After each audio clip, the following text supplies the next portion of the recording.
Exodus 2. Now a man of the tribe of Levi married a Levite woman, and she became pregnant and gave birth to a son.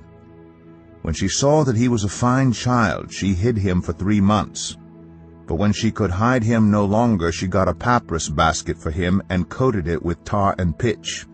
Then she placed the child in it and put it among the reeds along the bank of the Nile. His sister stood at a distance to see what would happen to him. Then Pharaoh's daughter went down to the Nile to bathe, and her attendants were walking along the riverbank. She saw the basket among the reeds and sent her female slave to get it. She opened it and saw the baby.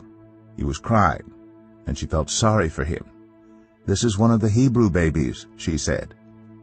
Then his sister asked Pharaoh's daughter, "Shall I go and get one of the Hebrew women to nurse the baby for you?" "Yes, go," she answered.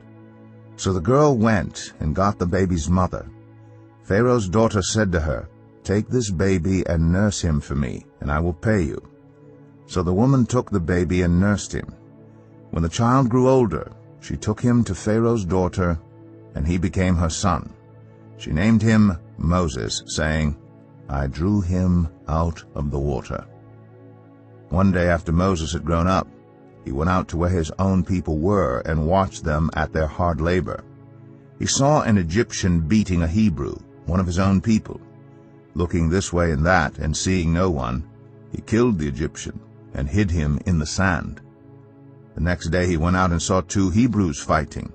He asked the one in the wrong, "Why are you hitting your fellow Hebrew?"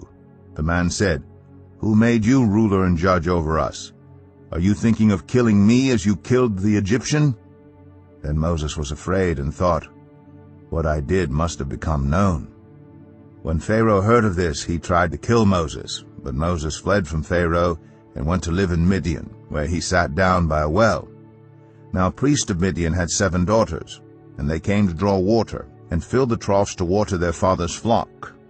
Some shepherds came along and drove them away, but Moses got up and came to their rescue and watered their flock. When the girls returned to Reuel, their father, he asked them, "Why have you returned so early today?" They answered, "An Egyptian rescued us from the shepherds. He even drew water for us and watered the flock." "And where is he?" Reuel asked his daughters. "Why did you leave him? Invite him to have something to eat." Moses agreed to stay with the man, who gave his daughter Zipporah to Moses in marriage. Zipporah gave birth to a son, and Moses named him Gershom, saying, "I have become a foreigner in a foreign land." During that long period the king of Egypt died. The Israelites groaned in their slavery and cried out, and their cry for help because of their slavery went up to God. God heard their groaning, and he remembered his covenant with Abraham, with Isaac, and with Jacob.